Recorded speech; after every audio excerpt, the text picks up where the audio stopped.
Hi guys, welcome to சின் times Babu family. இன்றைக்கி நம்ம எங்கே வந்திருக்கோம் அப்படின்னு பார்த்தீங்கன்னா, விசித்திரமான இடம், ரொம்ப அதிசயமான ஒரு கிராமம். அந்த மாதிரி ஒரு மலை கிராமத்துக்கு தான் வந்திருக்கோம். இது மேக்ஸிமம் எனக்கு தெரிஞ்சு இது நிறைய பேருக்கு தெரியறதுக்கு வாய்ப்பே கிடையாது அப்படின்னு தான் சொல்லணும். இது எங்கே இருக்குது அப்படின்னு பார்த்தீங்கன்னா, நம்ம வாணியம்பாடியிலேருந்து வளையாம்பட்டு போயிட்டு அங்கேருந்து பார்த்திங்கன்னா நெகன மலை அப்படின்ற ஒரு மலை கிராமத்துக்கு தான் இப்போ நம்ம வந்து போயிட்டுருக்கோம். ஆக்சுவலி எனக்கே இப்போ தாங்க தெரியும் இப்படி ஒரு அழகான ஒரு கிராமம் இருக்குது அப்படின்னு சொல்லிட்டு. இந்த கிராமத்தோட ஃபுல் ஹிஸ்ட்ரியும் வந்து பார்த்திங்கன்னா ஒரு பெரியவர் சொல்லியிருப்பார்.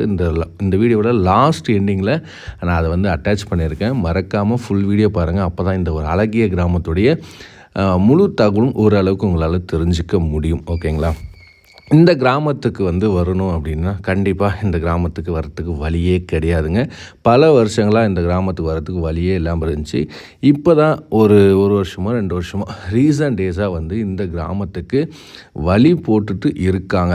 இதுக்கு காரணமும் பார்த்திங்கன்னா பழைய ரீசன்கள் இருக்குது.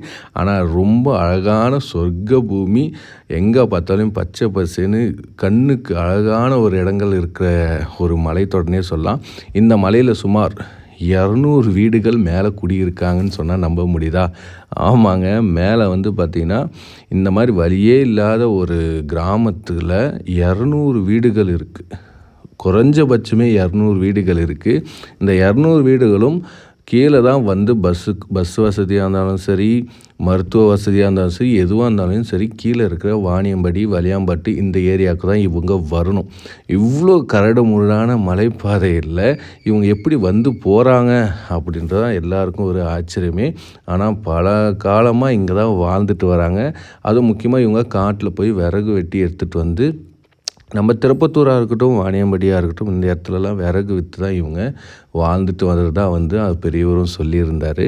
அதில் இன்னொரு முக்கியமான விஷயம் இங்கே என்னென்னு பார்த்தீங்கன்னா, நம்ம பக்கத்தில் இருக்கிற நமக்கே இப்போ தான் தெரியும் இந்த மாதிரி ஒரு கிராமம் இருக்குது அப்படின்னு சொல்லிட்டு. ஆனால் இந்த கிராமத்துக்கு தான் நம்ம பாலா, விஜய் டிவி புகழ் பாலா வந்து இந்த கிராமத்துக்கு தான் ஒரு ஆம்புலன்ஸை கொடுத்துருக்காரு. அது இந்த கிராமம் தான். இந்த கிராமம் வந்து பார்த்திங்கன்னா எங்கே இருக்குன்னா, நம்ம திருப்பத்தூர்லேருந்து ஒரு 30 கிலோமீட்டர் டிஸ்டன்ஸில் தான் இந்த கிராமம் அமைஞ்சிருக்கு. இந்த கிராமத்தில் ரொம்ப அழகான ஒரு நீர்வீழ்ச்சியும் இருக்குது.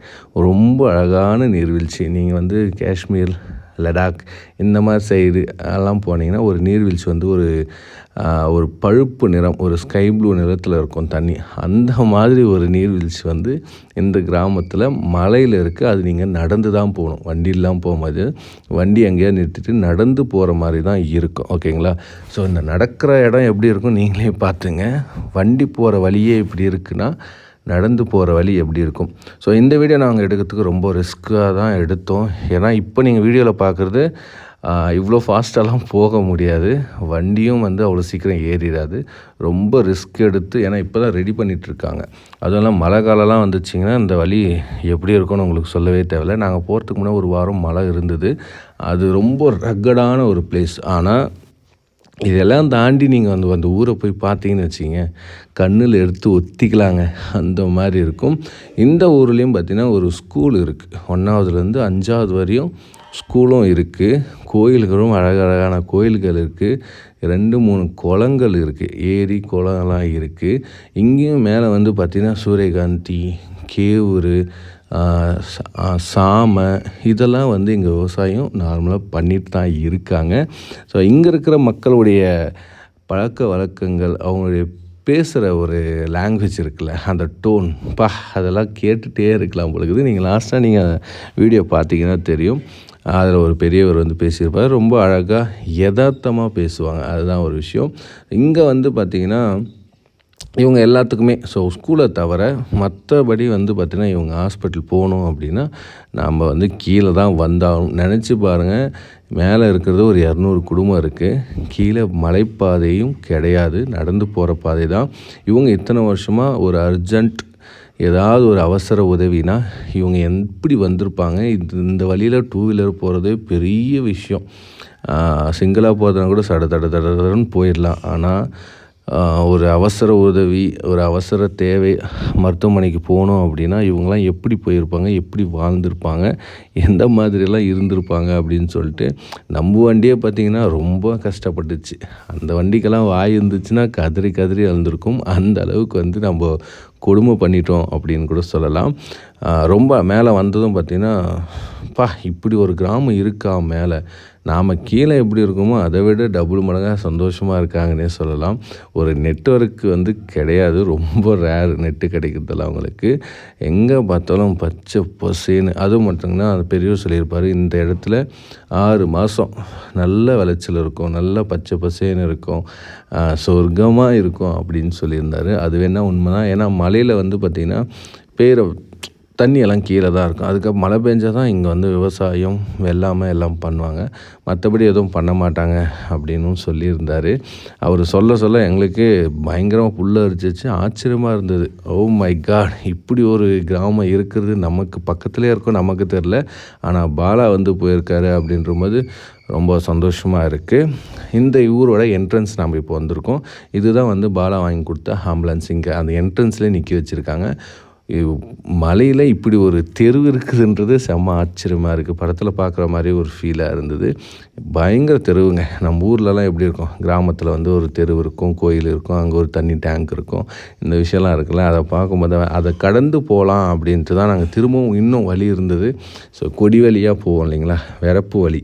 ஸோ அந்த வழியாக நாங்கள் வண்டி ஓட்டிகிட்டு போவோம். ஸோ எப்படி தான் இருக்குது அப்படின்னு சொல்லி பார்த்துட்டு போனால் நிறைய பேர் அப்போ தான் வந்து கண்ணில் தென்பட்டாங்க. இவ்வளோ நேரம் வந்து எங்கேயோ ஒருத்தர் தான், அதுக்கப்புறம் தான் மலைவாழ் மக்கள்லாம் வந்து தென்பட்டாங்க. அங்கங்கே நீர்நிலைகள், மாடு, கோழி, அதுவும் நாட்டுக்கோழியே வேறு லெவலுங்க. நாட்டு மாடு, நாட்டுக்கோழி, அப்புறம் நீர்நிலை, நெல், சாமை, இந்த மாதிரி விஷயங்கள்லாம் எங்களுக்கு வந்து கண்ணில் பட்டுச்சு. ஸோ இதெல்லாம் பார்த்துட்டோம். இந்த கிராமத்தை பற்றி இன்னும் கொஞ்சம் தெரிஞ்சுக்கணுமே அப்படின்னு சொல்லிவிட்டு நாங்கள் இன்னும் கொஞ்சம் டீப்பாக போனோம். ஒரு ஏரி இருந்தது, ஒரு கோயில், அழகான ஒரு கோயில் வேறு இருந்தது. சரி, இங்கே யாராவது கேட்ட பேசலாம் அப்படின்னு சொல்லிட்டு தான் நம்ம போனோம். ஏன்னா இதுக்கப்புறம் வழி வேறு இல்லை. அதனால் சரி யார்கிட்ட பேசி தெரிஞ்சுக்கலாம்னு சொல்லிட்டு தான் நம்ம இந்த பெரியவரை மீட் பண்ணோம். ஒரு 200 வீடு இருக்கா? இன்னும் மேலெல்லாங்குதா? இன்னும் மேலே இல்லை, இதே தானே இப்போ ஊருக்குதா? அது மீதி கொல்ல மூட்டில் எல்லாம் அங்கே எடுத்துங்கெல்லாம் கீழே கீழே எல்லாம் பாரு. அவங்க நிலத்துல கூட கட்டி நிற்கிறாங்க. அந்த அந்த பள்ளம் கூட இது ஊர் தான். பஸ் வசதியெல்லாம் இல்லை. அதான் இப்போ தான் கெல்லி நெட்டுக்கிறாங்களே. என்ன அதான் வர்றதுக்கு இதுக்கு முன்னே வழி இருந்துச்சுங்களா? நடந்தா வரணும், நடந்தே தான். அவ்வளோ தொலைவா? என்ன அவ்வளோ தொலைவா தான். அந்த இதில் போய் இப்படியே கெஸ்மந்துருங்குதா? ஆமாம், கெஸ்மந்துரும். அங்கே போய் தான் பஸ் ஏறணும். இல்லைன்னா அங்கே ஒரு பெரிய மரங்குது, அதில் இறங்கி போனோம். வெள்ளையாமட்டில் போய் ஏறி போனோம். இல்லை இப்போ வரமா அந்த வெளியே போனோம். இது தூரம் நீங்கள் நடந்து போகிறதா இருந்தால் கிட்ட போயிடுவீங்க. ஆமாம், இப்போ பார்த்து வந்து இப்படி போய் சுற்றினு அங்கே போய் ஏறணும். இப்போ இதில் இறங்கினா கெட்ட. நாங்கள் எல்லாம் வறுக்கு விற்று தான்பா. நாங்கள் இந்த ஊரில் இருந்தோம். காட்டில் போய் வறுக்கு வெட்டுவோம், அப்படி இப்படி கட்டுவோம். அதை கொண்டு போய் நம்ம பஜார் எவ்வளோக்கு இது தொலைவுக்குதோ அவ்வளோ தொலைவும் சுற்றி விற்றுட்டு ஏறி வருவோம். கால்நடை தான். ஆமாம். ஸ்கூல்லாம் இருக்குது இங்கே மேலே. ஸ்கூல் வந்து அந்த இது கோவில் ஒன்று இருக்குது இல்லை, வெளியிலே. அது இப்போ தான் கட்டுறோம், விநாயகர் கோவில். அதுலேருந்து நேராக போனால் ஸ்கூல் 5வது வரைக்கும் ஸ்கூல். அதெல்லாம் இது பஞ்சாயத்தே வந்து நகனாமலை பஞ்சாயத்தே தான். ஆளாங்காய் ஊராட்சி. ஹாஸ்பிட்டல்னால் கீழே தான் போகணும். ஆமாம், கீழே தான் போகணும். இதே 2 ஊர் சேர்ந்துக்கிச்சு. நம்ம கெசமந்துரம் மெயின் ரோட்லேருந்து புளிச்சாவுக்கு பொண்ணு சேர்த்து, அந்த புளிச்சாவத்துலேருந்து இப்படி சேர்ந்துக்கிச்சு இது ஒன்றா. 2 ஆம்புலன்ஸ் நீங்களே வாங்கியிருந்தா இல்லை யாருன்னா கொடுத்ததா? அது எது அங்கே நிற்கிது ஆம்புலன்ஸ் சொன்னேன். ஆம்புலன்ஸா? அந்த வெளியில் இருக்குது இல்லை. இல்லை அது கொடுத்தது தான், சும்மா படம் நடிப்புக்காரு. அந்த பாலா பாலா இங்கே வந்தார். என்ன இங்கே வந்தார்? 2-3 பயணம் வந்து போயிட்டாரு. அது இங்கே தானா? எங்களுக்கு தெரியும் தான் அந்த ஆம்புலன்ஸ்.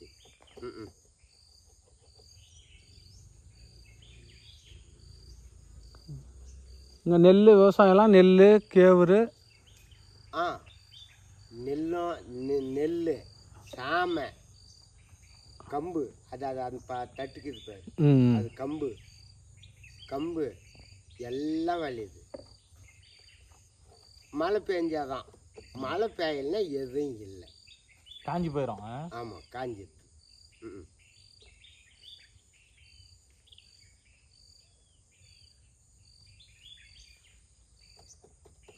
அது நாட்டு மாடுங்களா அங்கே இருக்கிறது? ஆமாம் நாட்டு மாடுங்க தான். கொஞ்சம் தொலைவாகவே போங்க. பார்க்க அது நல்லா பாஞ்சிரும்.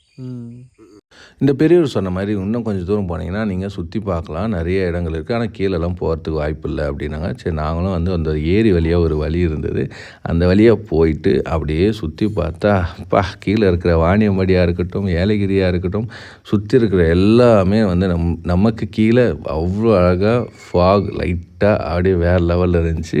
இப்போ எப்படி இருக்குன்னா காலையில் நேரத்தில் எப்படி இருக்கும், அதுவும் சாயந்தர நேரத்தில் இங்கே குளிர் எப்படி இருக்கும் அப்படின்னு நினச்சி கூட பார்க்க முடியல. ஸோ கண்டிப்பாக இந்த இடத்துக்கு நீங்கள் ஒரு டைமாவது போயிட்டு வாங்க, பட் சேஃபாக போயிட்டு வாங்க, வழி கிடையாது ஓகேங்களா. இதை மட்டும் வச்சுக்கிங்க. ட்ரெக்கிங் பண்ணணும்னு நினைக்கிறவங்களுக்கு ரொம்ப சூட்டபுளான ஒரு பிளேஸ் இது தான் ஓகேங்களா. ஸோ இந்த வீடியோ பிடிச்சிருக்கோன்னு நினைக்கிறேன். மறக்காமல் லைக் அண்ட் சப்ஸ்கிரைப் பண்ணிட்டு உங்களுடைய கருத்துக்களை கீழே இருக்கிற கமெண்ட் பாக்ஸில் ஷேர் பண்ணுங்கள். இது வரைக்கும் உங்களுக்கு நெகன மலை அப்படின்னு ஒரு மலை இருக்கா அப்படின்னு தெரிஞ்சிருக்குன்னு அப்படின்னா கீழே இருக்கிற கமெண்ட் பாக்ஸில் சொல்லுங்கள். இதுக்கு முன்னே போன அனுபவம் இருந்தாலையும் கீழே இருக்க கமெண்ட் பாக்ஸில் ஷேர் பண்ணுங்கள். இதே மாதிரி ஒரு ஃபுட் அண்ட் ட்ராவல் வீடியோவில் நான் உங்களை அடுத்த வீடியோவில் நான் சந்திக்கிறேன். அதுவரையும் உங்களிடமிருந்து விடைபெறுவது சீன் times Babu. Thank you so much once again. Bye bye. And see you on next video guys.